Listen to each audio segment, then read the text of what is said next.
শৈজাল কাণ্ডে এবার শোভনদেব চট্টোপাধ্যায়ের বাড়িতে সিআইডি, ভিডিওগ্রাফার সহ প্রায় আধ ঘন্টা সিআইডি আধিকারিকরা শোভনদেব চট্টোপাধ্যায়কে তার ভবানীপুরের বাড়িতে জিজ্ঞাসাবাদ করেছেন।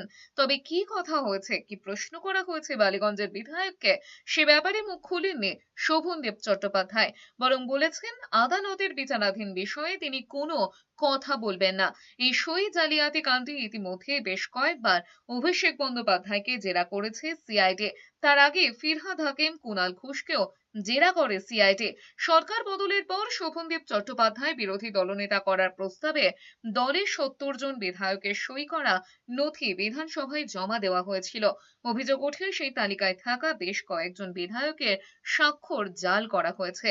এই নিয়ে বিধানসভা সচিবের তরফে হেয়ার স্টেট থানায় অভিযোগ দায়ের করা হলে সিআইডি তদন্তভার গ্রহণ করে।